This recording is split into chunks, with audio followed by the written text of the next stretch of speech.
Hello students, good morning. मैं doctor Upendra स्वागत करता हूं आपका श्री कृष्ण कॉलेज की इस ऑनलाइन सीरीज के अंतर्गत।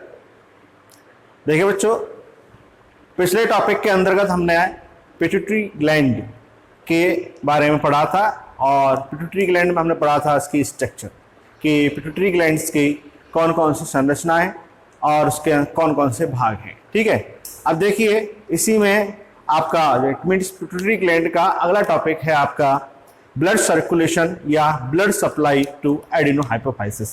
टॉपिक तो आपका यही है, ब्लड सप्लाई टू एडिनोहाइपोफाइसिस।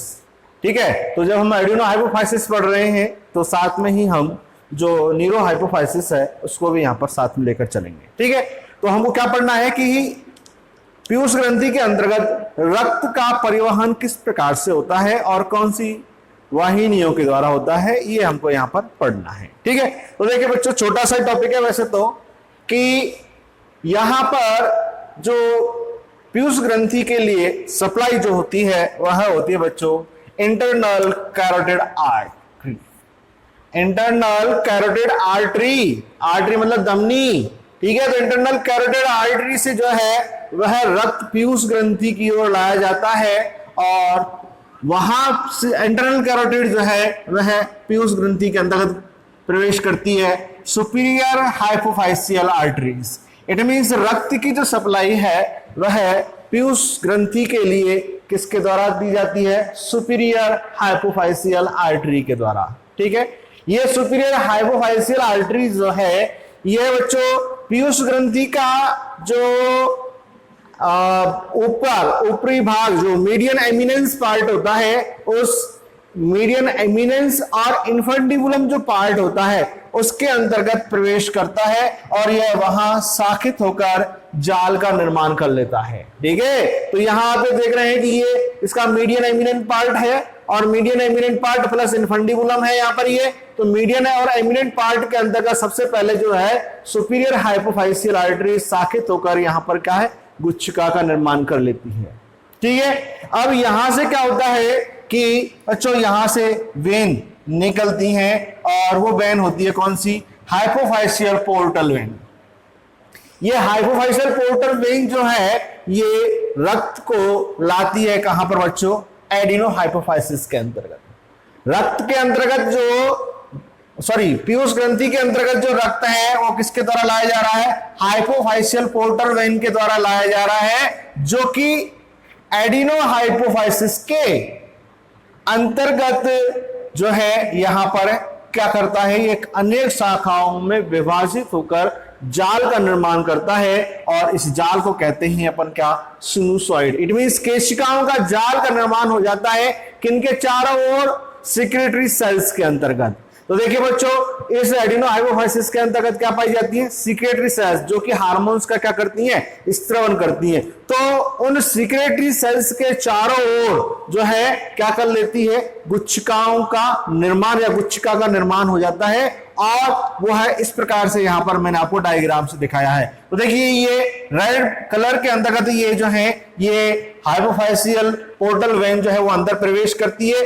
और यहां पर अंदर जो है जाल का निर्माण करती है, जिसे सिनुसॉइड कहा गया है। और यह सिनुसॉइड के बीच बीच में क्या होती हैं? सिक्रेटरी सेल्स होती हैं, या फिर इसको अपन यूं कहते हैं कि सिक्रेटरी सेल्स के चारों ओर जो है ये हाइपोफाइसियल जो पोर्टल वेन होती है ये अंदर जाकर क्या होती है? अनेक शाखाओं में विभाजित होकर एक किसका निर्माण कर लेती है? जाल का निर्माण कर लेती है, जो क्या कहलाता है? सिनुसॉइड कहलाता है। ठीक है, इसी प्रकार से इसी की एक ब्रांच जो है वह न्यूरोहाइपोफाइसिस के अंतर्गत भी जाती है, जो कि वहां पर भी केशिकाओं का जाल का निर्माण करती है। और इस प्रकार यहां ये रक्त आ गया कहां पर बच्चों? हमारे एडिनोहाइपोफाइसिस और साथ में ही कहां? न्यूरोहाइपोफाइसिस के अंतर्गत भी। फिर यहां पर जो स्रावों का जाल बनता है, जो कि अशुद्ध रक्त को जो है वह इस किससे? पीयूष ग्रंथि से बाहर लाती है और कौन सी वेन होती है? वो हाइपोफाइसियल वेन्स होती हैं और इस हाइपोफाइसियल वेन के द्वारा जो है रक्त को कहां?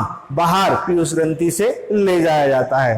तो इस प्रकार से यहां पर जो है पीयूष ग्रंथि के अंतर्गत रक्त का परिसंचरण होता है। तो इसकी दिशा भी अपन यूं पढ़ सकते हैं कि देखिए बच्चों, ये रक्त आ रहा है ठीक है, और ये यहां आ गया, ठीक है, इधर भी चला गया और यहां से यूं आके और फिर ये इधर से कलेक्शन हुआ, इधर से यहां से कलेक्शन हुआ और इसके माध्यम से ये इस पीयूष ग्रंथि से रक्त का जो है बाहर निष्कासन हो जाता है।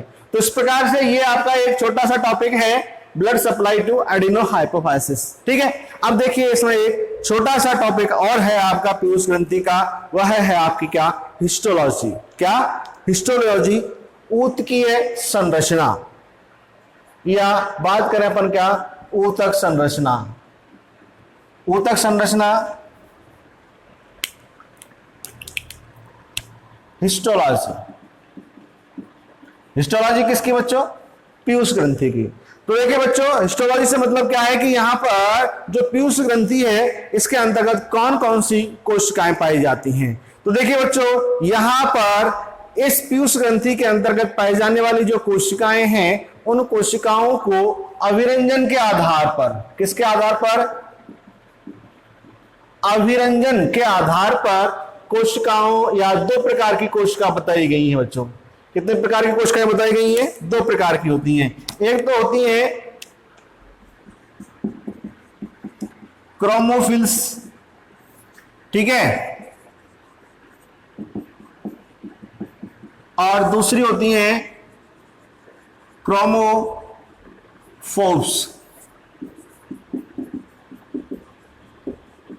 क्रोमोफिल और क्रोमोफोर्स अभिरंजन के आधार पर दो प्रकार की क्या है बच्चों? कोशिकाएं हैं। अब इन दोनों में अंतर क्या है? इन दोनों में अंतर है कि ये जो क्रोमोफिल्स कोशिकाएं होती हैं, इनके अंतर्गत स्त्रावी कणिकाएं पाई जाती हैं। ठीक है, क्या पाई जाती है बच्चों? इनके अंतर्गत स्त्रावी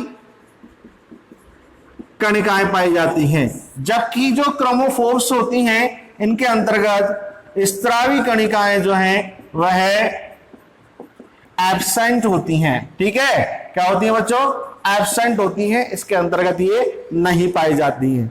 अब देखिए यहां पर ये जो क्रोमोफिल्स कोशिकाएं हैं, ये इनको पुनः दो भागों में बांटा है और ये दोनों भाग हैं, एक तो है आपके एसिडोफिल्स और एक है आपके वेसोफिल्स। एसिडोफिल्स और वेसोफिल्स वही अभिरंजन के आधार पर, ठीक है, एसिडोफिल्स और वेसोफिल्स। एसिडोफिल्स के एग्जांपल्स हैं जैसे कि सोमेटोट्रॉप,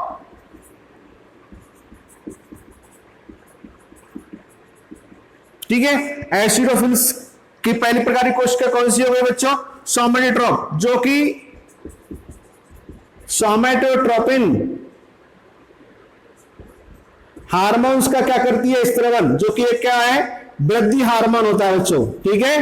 तो वृद्धि हार्मोन का स्त्रवन करती है कौन? सोमेटोट्रॉप, ठीक है। और दूसरे प्रकार की जो कोशिकाएं होती हैं, जैसे सोमेटोट्रॉप के बाद में दूसरी कोशिका है लैक्टोट्रॉप और कॉर्टिकोट्रॉप। लैक्टोट्रॉप जो है प्रोलैक्टिन हार्मोन का स्त्रवन करती है। लैक्टोट्रॉप जो है वो कौन से हार्मोन का स्त्रवन करती है? प्रोलैक्टिन हार्मोन का स्त्रवन करती है। तथा इसी प्रकार से है तीसरे प्रकार की कोशिका कॉर्टिकोट्रॉप, यहां लिख देता हूं मैं तीसरे प्रकार की कॉर्टिकोट्रॉप। तो ये कॉर्टिकोट्रॉप जो है कौन से हार्मोन का स्त्रवन करती है?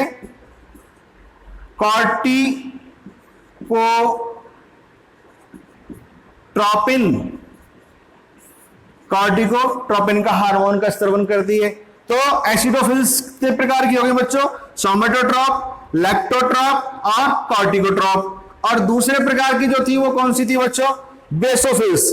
तो बेसोफिल्स जो कोशिकाएं होती हैं ये भी यहां पर दो प्रकार की होती हैं।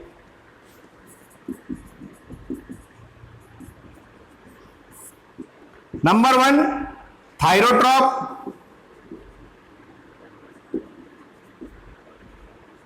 और थायरोट्रॉप जो है थायरोट्रोपिन हार्मोन का स्त्रवन करती है और दूसरे प्रकार की जो कोशिका होती है वो होती है कौन सी, गोनेडोट्रॉप। ठीक है, तो ये कौन सी, गोनेडोट्रोपिन हार्मोन्स का स्रावन करती है। गोनेडोट्रोपिन जो हार्मोन्स होते हैं, ठीक है, उन गोनेडोट्रोपिन का हार्मोन्स कौन स्रावन करती है, गोनेडोट्रॉप हार्मोन स्रावन करती है। तो देखिए बच्चों, इस प्रकार से यहां आपको समझ में आ गया होगा कि जो अपनी पीयूष ग्रंथि होती है, उस पीयूष ग्रंथि के अंतर्गत अभिरंजन के आधार पर दो प्रकार की कोशिकाएं हैं।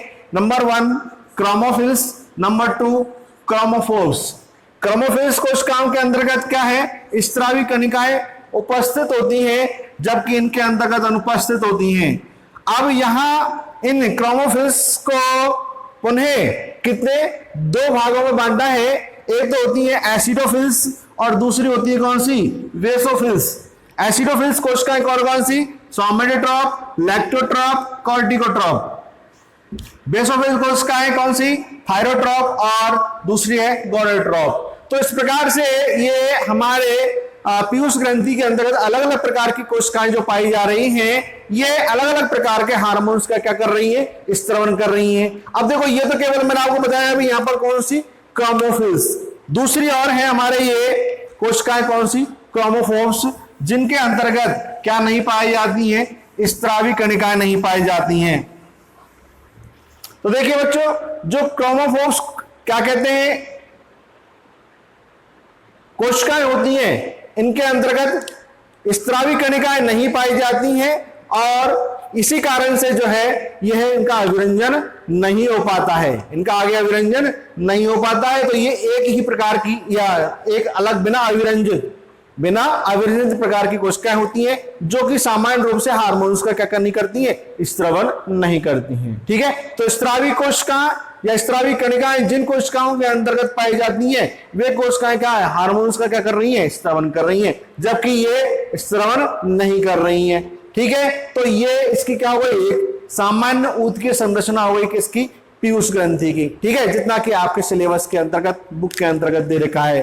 ठीक, इसके बाद आपका जो टॉपिक है वह है बच्चों एडिनो हाइपोफाइसिस द्वारा हार्मोन्स का स्रावन एवं कार्य। तो देखिए बच्चों, आज मैं केवल यहां पर एडिनो हाइपोफाइसिस के द्वारा जो स्रावित हार्मोन्स हैं, उन हार्मोन्स के केवल मैं आपको नाम बता रहा हूं कि कौन कौन से हार्मोन्स का यहां पर क्या एडिनो हाइपोफाइसिस के द्वारा स्रावन किया जाता है। तो टॉपिक क्या है हमारा,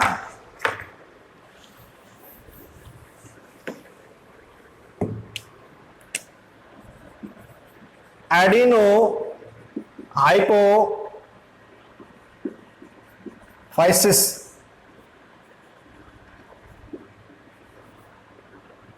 द्वारा स्रावित हार्मोन। ठीक है, तो कितने हैं, 6 हैं टोटल। कितने हार्मोन्स हैं बच्चों, 6 हैं। तो यहां पर सबसे पहले ACTH, ठीक है, पूरा नाम क्या है ACTH का, एडिनो कॉर्टिकोट्रोपिक हार्मोन। ठीक है, दूसरा TSH, थायरो, कौन सा, थायराइड उत्तेजक hormone, stimulating hormone, thyro stimulating hormone TSH। तीसरा है आपका कौन सा, FSH, फॉलिकल स्टिमुलेटिंग हार्मोन। ठीक है, तीसरा कौन सा हो गया, फॉलिकल स्टिमुलेटिंग हार्मोन। चौथा LH, ल्यूटिनाइजिंग हार्मोन, कौन सा, ल्यूटिनाइजिंग हार्मोन। ठीक है, इसके बाद पांचवा PRL, प्रोलैक्टिन हार्मोन। और छठा है आपका वह कौन सा है, GH, it means growth hormone. तो ये केवल मैंने आपको एडिनो हाइपोफाइसिस के क्या हैं, स्रावित हार्मोन्स के नाम बताए हैं। ACTH, adenocorticotropic hormone, TSH, thyro stimulating hormone, FSH, follicle stimulating hormone, luteinizing hormone, prolactin hormone और GH, ग्रोथ हार्मोन्स। ये 6 हार्मोन्स जो हैं ये एडिनो हाइपोफाइसिस के द्वारा क्या किए जाते हैं बच्चों, स्रावित किए जाते हैं। ठीक है, इसके बाद इन हार्मोन्स के बारे में डिटेल्स जो है हम अगले लेक्चर के बारे में पढ़ेंगे। तब तक के लिए goodbye and thank you.